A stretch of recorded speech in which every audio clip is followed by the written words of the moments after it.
Right, welcome back, ladies and gentlemen. So we are now the semis of week 3. Let's go ahead and take a look at that bracket, Evan, and see exactly what we're up against here. We are up against some tough matches. We're up against a lot of critical reaction, let me tell you. It's basically the story here is Dab versus critical reaction. That's going to be the story for us. Dab has beaten CR before. The only member I haven't seen him take down actually might be Wound Cowboy and SonicFox. He wasn't able to take down SonicFox in Season 1. Yeah, you know what? I've never seen Dab versus Wound Cowboy. I don't think I've ever seen it. I want to say we had that. I think we may. I want to say we had that Season 1, but I'm not 100% sure on that. And I'm not sure if he's played Biohazard. In fact, I'm not really sure of a lot of things. I know. You know what I'm saying? Dab Cowboy, it was our Week 1 finals. Here. Yes, it was. You get Necromancer Shinnok with Cowboy. It was absolutely our finals, against, as I was saying. Dab's Tanya. So these should be some good matches, but man, you know what? CR just really proving that they're a force to be reckoned with this season. They're a top-level team. There's no doubt about it. And we're going to start off with, inevitably when you get to top 8, even top 16, you're going to have to fight your team. In fighting games, it's a one-on-one esport, if you will. I'm calling it right now. A lot of people are going to be angry. But we esports now. We are. You know what I'm saying? Absolutely. So it is a one-on-one competitive game. So regardless of whether you have a team, you have training partners, you are going to play each other at some point in the tournament if you're both getting to the higher levels and the higher brackets. Yep. And I mean, on the downside, you have to eliminate your friend. But on the bright side, one of these 2 CR members is going to be in finals. Yeah. I mean, there's no way around it. We're going to have a CR Grand Finals. Yep. Without a doubt. Maybe 2. Who is it going to be, though? I don't know. We're about to see. Now, this is another match. This is a match I actually haven't seen before, I think. I've never seen these 2 play. And I haven't seen this matchup really much either. Of course, SonicFox sticking with Cassie, man. I think he's just going Cassie the whole season. Yeah, and this is going to be, I think this is going to be very tough for Biohazard. But if you notice, he is playing Lackey. He's not playing Ruthless or Vicious. Yep, and Lackey does not have Pharah on his back. It gives him access to some better normals and some better armor. So he's going to need that. Oh, yeah. I think that's what... Oh, there it was, but he gets punished for it. Well, he gets clipped by the low, the second part of that string, and very, very convincing round for SonicFox. And it's not that Biohazard, I guarantee you Biohazard knows this matchup. It's just very difficult for Pharah, or excuse me, Tor in this. Just Tor this time. This Tor, yeah, this time. It's hard. It's very difficult. Yeah, but you know what? The down 1 in particular in Lackey is one of the best normals in the game. It's 6 frames, super far. So there we go. We see it right there. Oh, nice. With the conversion off the air-to-air, and he's going to get the NJP. Oh, but doesn't get his combo. You know, at least he got out of the corner there, though. That was a really good choice. If you notice, Biohazard is preemptively going for those air-to-airs. Right now, he's going to have to eat this mix-up. Excuse me, it's 50-50. Oh, and just chooses to go for a lot of wow. The 2 shots over him, he just lands. He's like, God. Denied. Denied. That is the perfect way to put that. He's like, oh, I'm coming for you. No, you sir, are not. In fact, you're going to be taking a nice little dirt nap. You have a little girl, but I have a gun. And one of those is better. So SonicFox pretty good. Wow. You made that a little too violent for me. No. I mean, hey, we saw the match. We saw the match right there. So, what do you think's going to happen here? Is he going to possibly play Kano, or you know what? He's going to stick to it? I personally feel like Kano is a great choice here, just because Kano has really good normals to get out of pressure. The parry. He's got the parries. The parries are huge damage, really good against Cassie in particular. And he's got safe. She's got a lot of mids. Ball. She does have a lot of mids. She's only got like a few true lows. I mean, on top of that, he can actually challenge her and potentially win in the zoning game. Yes. And that's something that we're seeing SonicFox win in a lot right here. Like I was saying, he's using the air shots, ensnare guns a lot this tournament. Oh, and there he was, missed it actually. Oh my goodness! Oh, so much impact on those hits. Just boom, just smashes the ground. Except for the down one, it's like, Yeah. Look at it. So many down ones. That down one is pressure by itself. Yeah. All right, so again, Fox going back to the air gunshots to kind of keep him out. Oh, but he gets caught by the forward too. You know, now I could be wrong here, but I believe that charge is actually unsafe. I believe it could flip kick. So much damages, and here we go. All right, Biohazard doing a very good job of taking the first round for himself in game 2. Yeah. This is the spacing that Ferritor wants because his command grab actually leaves you back at perfect command grab range only in the corner. That was a beautiful whiff punish from SonicFox. And now Biohazard trying to get his own offense in there. Oh, wow. That one actually beats the flip. Yeah. That's how good that normal is. Oh, and what's the mix-up? Then he goes overhead. Oh, nice. Yep. And good block. Oh, air to air. Oh, almost converted on that. I respect the effort from Biohazard there. And I like the patience of the approach, but SonicFox is doing a really good job of keeping Biohazard out and even kind of frustrating him here and getting him caught. Ooh, standing 1-2s out of the air, no conversion, but that's gonna be tough for Biohazard. He's got to get out of the corner here, and he has no meter.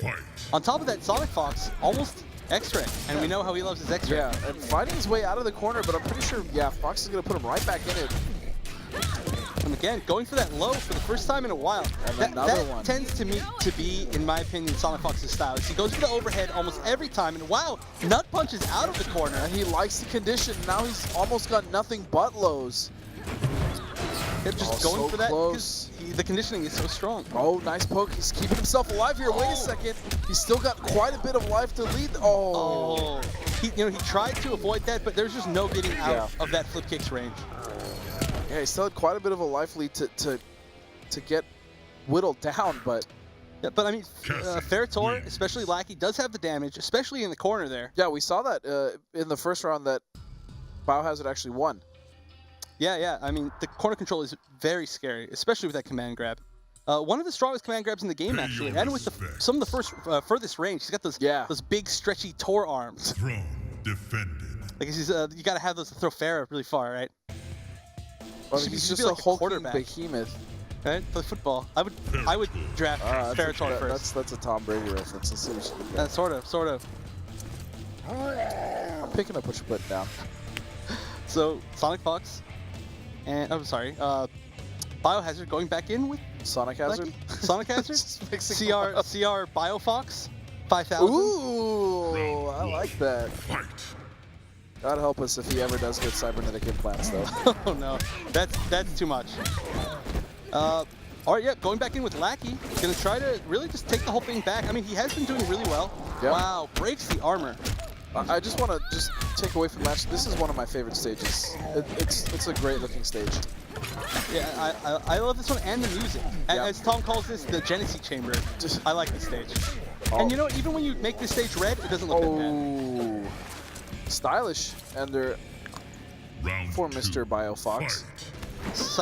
Biofox 5000. You have to put the number. It makes it sound more like a robot. Yep. Oh, unfortunately, that NJP actually puts Biohazard in the corner. Now he's going to use armor, and it's going to be SonicFox goes for a simple combo. Oh, and there again, he's hit every single low. And that's a lot of conditioning in the first game, though. SonicFox pretty much went for nothing but overheads. Yep, and a lot of them were blocked, but I mean, that's the price you pay. I mean, he's like, sure, I'll do 6 safe overheads unblocked if I can hit 1 low. Yeah. Again, trying to get the Nutcracker. Oh, right into the corner. Here we go. A good start for Biohazard. Nice chunk of damage, about 40%. 40% flat. Wow.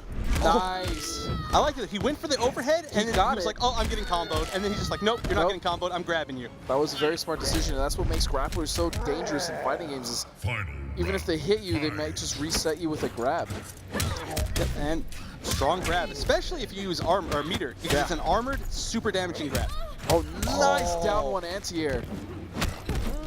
What? Just jump one into charge. That was an interesting choice. It's really bringing the heat this game in a very difficult matchup, but Fox, dropping his combo. That's going to be a punish. Ooh, that was not a well-spaced armor. I mean, I saw what he was going for there. He expected SonicFox to move forward a little bit more than he did, but it's going to pay. It's getting very dangerous for Biohazard right now. He's going to armor through. Does he have anything left? No, unfortunately, he doesn't. But, you know, it was a good showing. He had a lot of really dominant moments where he kept SonicFox in the corner, didn't let him get out. But SonicFox just continuing his spree of domination with Cassie. And again, like we mentioned, you are right. Biohazard was doing a really good job, but, you know, it is a tougher matchup for Tor. Yeah, I mean, you never see Ferritors get this far in tournaments unless their name is CR Biohazard. Yeah, and not only that, but he is doing well. Yes, he did lose 3 straight games, but there was definitely a fight in those games. Yeah, absolutely. Man, look at that damage. I love Fairytale, one of the coolest characters to Love the watch. back-to-back grabs. No, I'm telling you, that's what's scary about him. Ding dong out of the corner.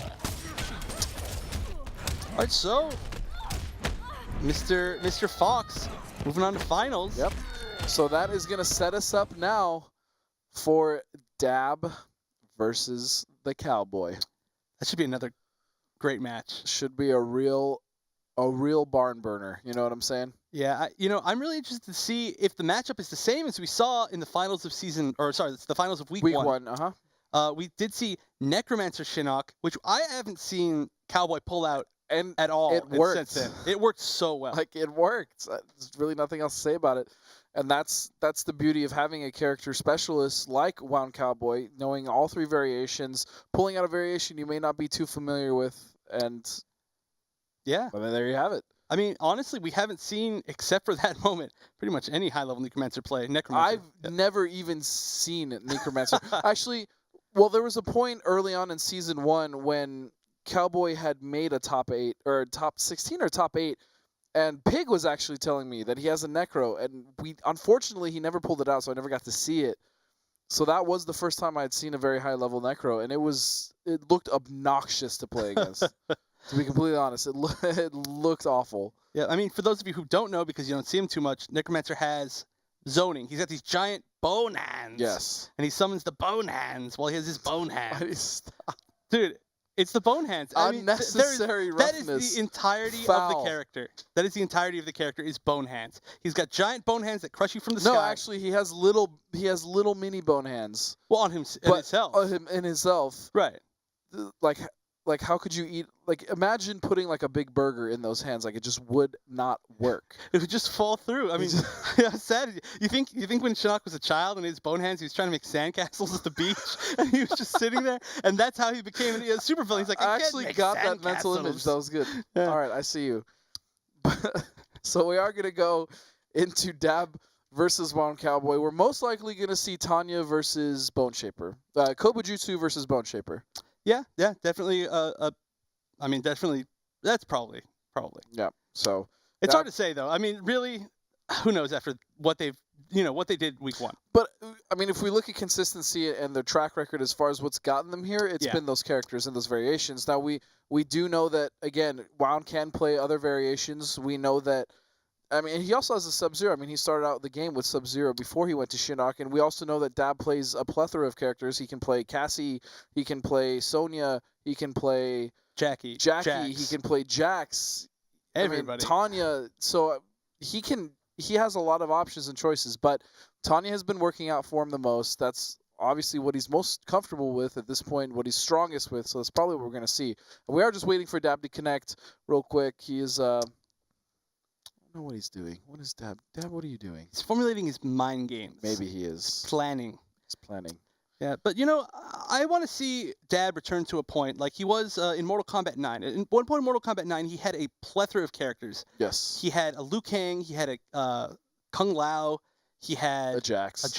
I mean, he was so good, and he just picked different really good characters based on the matchup. Yes. I mean, and just out of the blue, I seem to recall a moment where he beat Perfect Legend with Liu Kang that was sort of infamous. And everybody was like, Liu Kang?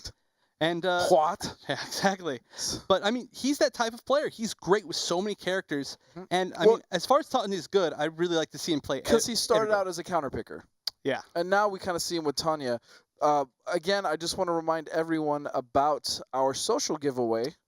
You might know something about that. Social giveaway is going to be very cool. Man, I really like that Xbox Elite pad. Personally, yes. I really want to try out that D-pad. But if you guys want a chance to win it, it's absolutely free to enter. Go check it out at esl.gg/MKXS2 prizes. And that is all capitals.